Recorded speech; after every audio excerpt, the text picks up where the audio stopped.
Hey everybody, thanks for tuning in again this week. Oh my god, do we have a great show for you today. We're going to talk to you about what's going on with the library strike. We're going to be talking about what's going on with Local 79 potentially going on strike on Saturday. We're also going to talk about what's going on with crime in London, Montreal, right here in Toronto, the SIU and the OIPRD. We'll focus on those a little bit.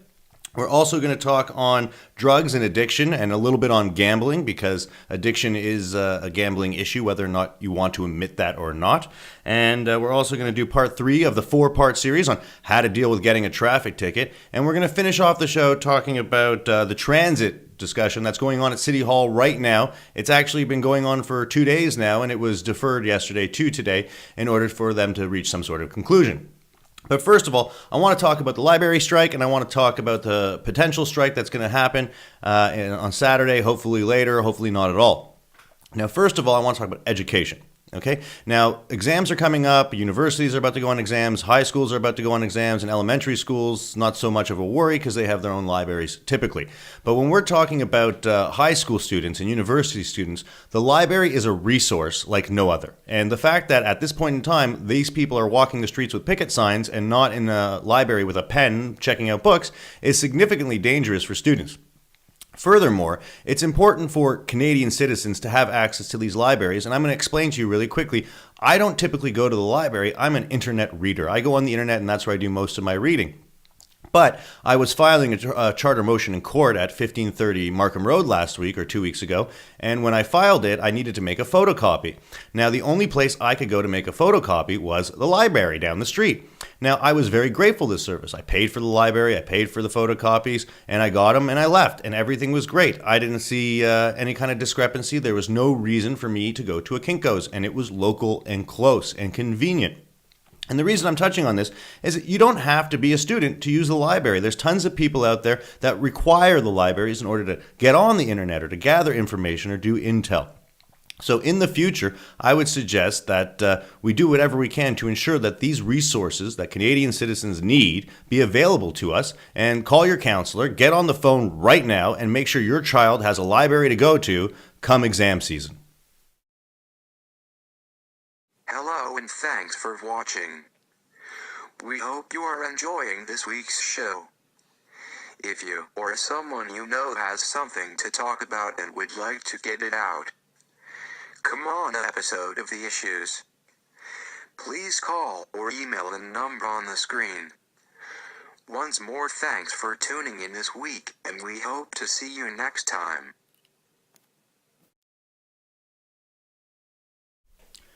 Hey everybody, welcome back. Now we're going to talk to you about crime.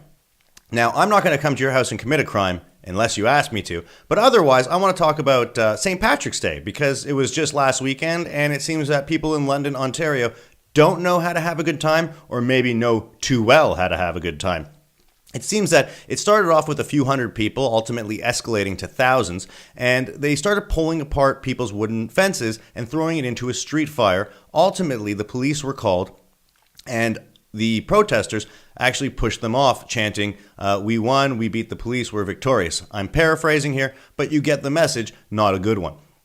Neighbors in that area are thinking about moving. The police are thinking about putting a station closer, but I just feel that if that's the solution, these people are just going to move down the road. So the goal here is, what I'm trying to say is, having the police more involved with community, having them be maybe a little bit nicer in going in there and talking to the protesters, saying, "You're disrupting the neighborhood, we greatly appreciate you to move on," might have been a better conclusion.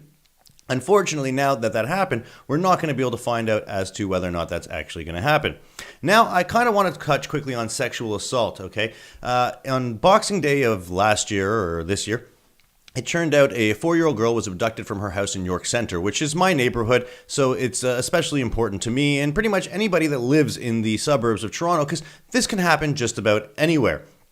And what's important here is this girl was not Canadian. She was staying with her families for the holidays, and she was abducted out of her own home after a gentleman broke into her home, and she was found moments later. Whether or not anything serious happened, I'm not certain, but what I will tell you is no matter what happened, this girl is going to have to deal with this for the rest of her life, no matter what. Now, following that, we had a meeting at a school in the area, and the police tried to tell us that there's ways to make yourself more secure. One way would be make sure you always go to the door and answer it whether or not you know who it is. You don't have to open the door, but you can say through the door, "Hello, who is it? We're busy right now. Come back later." Another thing they suggest, lock your doors, bars on the windows, pretty much make yourself a prisoner in your own home. Now, I'm not the biggest fan of this. I believe that the world is for us to enjoy and we should be able to see it without bars on the window. Now, what the police didn't say to us is, hey guys, why not go to your neighbor across the street? Why not go to the neighbor next door and say, listen, I'm going to do you a favor. No matter what, if I see anything suspicious at your house, I'm going to call you or I'm going to call local authorities. Can you do the same for me? Most people on the planet would be, okay, it's time for Community Watch to come back. We're going to do it, and that's what's going to happen.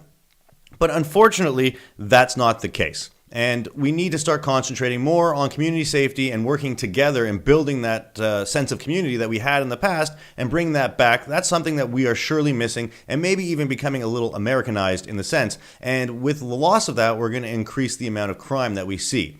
Now, before we leave this segment on crime in Canada, we're going to step over to Montreal quickly because they're having the Occupy movement continue. And what I mean by this is that students from Montreal are basically protesting tuition fee hikes. And this is how Occupy started. And they've been, actually yesterday they went out and they blocked a bridge in Montreal and protested in that sense. Now, I'm going to say that I encourage this behavior. I believe it to be good behavior because in order for us to be a successful society in the future, we need to concentrate on education, making sure that Canadians are educated to excel beyond any other nationality or person. I'm not trying to say we should be better than them. I'm saying we should try to be better than them and encourage them to be better than us. And that way, as a society and as a people, we will evolve to become better.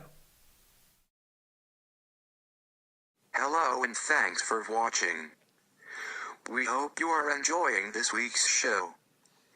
If you or someone you know has something to talk about and would like to get it out, come on an episode of The Issues. Please call or email the number on the screen. Once more, thanks for tuning in this week, and we hope to see you next time.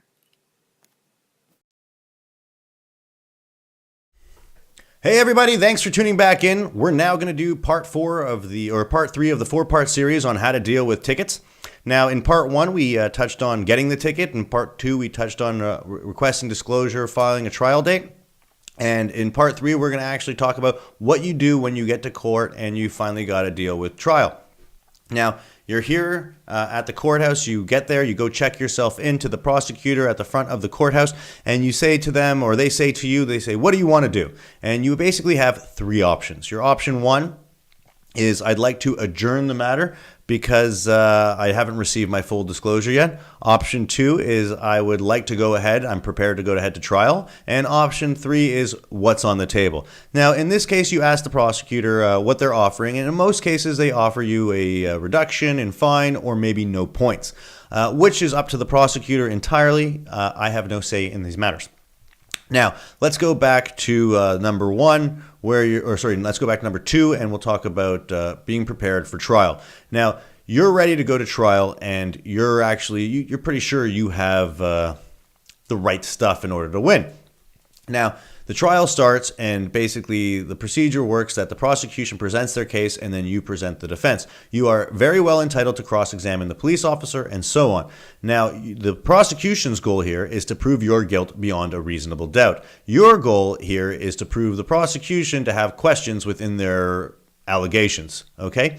So, it's difficult, but not impossible, and as long as you try to be composed and competent, and you work really hard at making the the offense, the prosecutor, seem incompetent, it's going to help your case. I'm not saying it's easy to do. I'm just saying nothing in this world is impossible. Now, let's go on to number 1, which is the adjournment. Okay, so you've requested disclosure, you're still waiting on the disclosure, and you've never gotten it. Typically, you ask the prosecution for an adjournment. They're going to hold the matter down for 15, 30, 45 days, whatever they see fit, or whatever time it's going to take them to provide the evidence to you. Now, in some cases, they may withdraw charges and say that since that charge is no longer available to you, you don't need evidence for it, and bully you into a trial. Now, that happens. It's not the end of the world. What it means is you might not be prepared to defend yourself, and you can make that argument, but most JPs, I'm not saying most, the ones that I've dealt with personally, are not inclined to care. So what happens now is you go to trial unprepared. It's in your best interest to keep the information short, quiet, and concise. Try to basically not contest it. What you want to do is you want to make it seem like you weren't prepared because you weren't. And the goal here is if you don't fight it, you basically have the opportunity to file for an appeal. In order to file for the appeal, and I'm not saying don't fight it by pleading guilty. You still plead not guilty and you fight it. You just don't put up a fight. Now, what I was trying to say is that once you've done this, you have to request transcripts in order to get your appeal. And transcripts are basically everything that was said at court. So it's in your best interest to keep the questions and the rhetoric down so that the cost of the transcripts is greatly reduced to you. So keep that in mind. And in part 4 of the series, we're going to talk a little bit about how to do an 11B and what to do at appeals court. So I'm looking forward to seeing you then. Hello and thanks for watching. We hope you are enjoying this week's show. If you or someone you know has something to talk about and would like to get it out, come on an episode of The Issues. Please call or email the number on the screen. Once more, thanks for tuning in this week, and we hope to see you next time.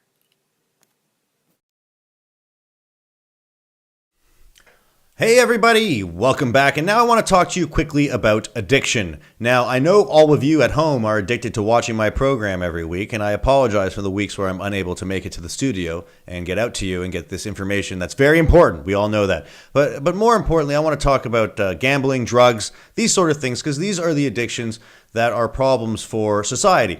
Now, Ontario Place is getting a casino, it would seem, more and more likely every day. And that's going to generate a lot of revenue for province of Ontario, the city of Toronto, the government is what I'm saying. It's going to generate money for the government. Now, the government is going to give this money back to us, we hope. And when they do, I feel, and most of you out there should feel, that a large percentage of this money should go to mental health programs. Because the idea of not looking out for our neighbors with gambling addiction and allowing them to lose their homes and, more children that aren't going to be able to eat is not something that we want to be remembered for in Toronto and Canada as a whole. We don't want that legacy to be the one we leave. So mental health, addiction, these things are important. And they also have to do with bigger problems. And the advantage of the casino, putting money towards mental health, is going to benefit a grander scale than we can even imagine. And what I mean by that is recently they pulled Oxycontin off the shelf and replaced it with a very similar drug that's harder to use on the black market. Now, quickly, I want to explain to you how a prescription drug goes from being in the hand of a regular, legitimate user into the hand of someone that's using it for illegal purposes. And basically, what happens is if you were injured on the job and you're collecting government benefits and you get Oxycontin as part of your medical benefits for the injury you suffered on the job, you may not want to do the 10 pills they give you a day or whatever it is. I'm not on Oxycontin, so I don't know what the prescription is. But you may not need that amounted regimen in your daily routine. So what you might do is you might say, in order to supplement your income, you might sell them to a friend, you might sell them to someone that you don't know, or someone might put you in touch with someone that gives you top dollar for them. We call those people black market drug dealers. Okay, now these drug dealers then return and sell this stuff at a greater profit to people on the streets. And that's pretty much how prescription drugs turn into black market drugs very easily. Now, other drugs in the market these dealers have that also have the Oxycontin also are things like heroin, cocaine, marijuana. Now, quickly, I want to touch on the lightest one of them all, which happens to be marijuana. No matter what anybody says, if I had a choice and I was being forced to do drugs and my options were cocaine, heroin, or marijuana, I'm picking marijuana. I'm sorry. I think I can get over that one faster. But what I'm trying to say here is alcohol and marijuana are almost side by side in the idea of effects on your body and damage to society. And the truth of the matter is tobacco is probably the most dangerous of them all. But what I'm trying to get at here is Ontario is in significant debt. The reason they're putting in this casino is to combat that debt and try to get a little bit more revenue into the coffers. And that's a good incentive. But we should also be looking at here is why is it that alcohol, which causes probably more deaths in Ontario than heart disease, is legal, but marijuana, which has no relation to death in any way, shape, or form, or increase in crime, violence, or any other tendencies, is still illegal. In Amsterdam, they've decriminalized marijuana. Everybody knows this. It's a very popular thing. In Portugal, they've decriminalized all drugs. Now, as a Canadian, I do not believe that is the way to go. I believe regulation is important. I think these things should be legalized and taxed, and we should be able to make money off them. And the reason for that is marijuana, much like tobacco, might have some cancerous implications or health consequences, and some of that money from marijuana collected should go to healthcare. And that's all I'm trying to say is we are allowed to go to the gambling or the casino to go gamble our life savings away. We're allowed to go to the liquor store and buy alcohol and then get in our car and drive home. We're allowed to go to the store and buy cigarettes and then go to the hospital and suffer lung cancer, heart disease, God knows what other ailments come with cigarettes. I am not a smoker, and I suggest you at home not to be as well. But what all I'm trying to say is that there are probably a large significance of Canadians who are marijuana users providing money to black market drug dealers. And if our choice is giving that money to the government or giving it to the black market, I think it's about time that we start focusing on making sure that money goes to reputable places. David Epstein, see you soon. Hello and thanks for watching. We hope you are enjoying this week's show. If you or someone you know has something to talk about and would like to get it out, come on an episode of The Issues. Please call or email the number on the screen. Once more, thanks for tuning in this week, and we hope to see you next time.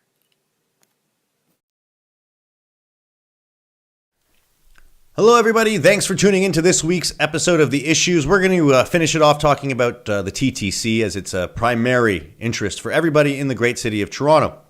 Now, right now going on in downtown City Hall, we have a meeting regarding Transit City's Shepherd line being converted from what the LRT plan is now to a subway.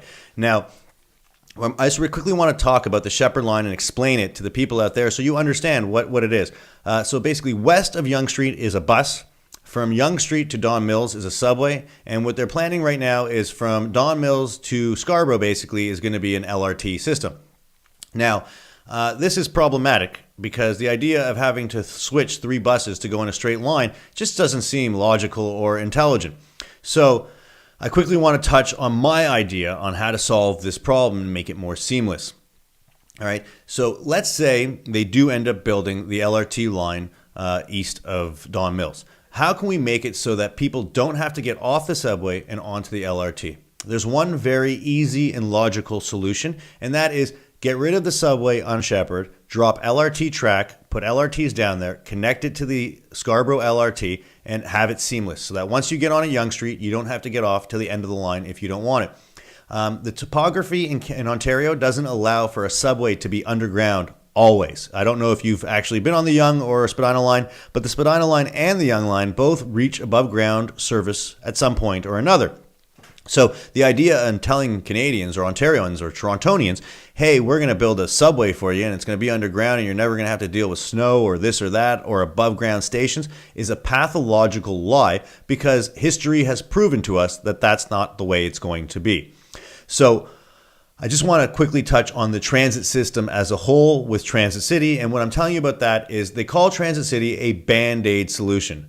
And I'll tell you right now, if you have a broken arm, you put a cast on it. If you have a cut, you put a Band-Aid on it. Right now, the transit system in Toronto is injured, very badly damaged, and we need a solution, whether it's Band-Aid or permanent.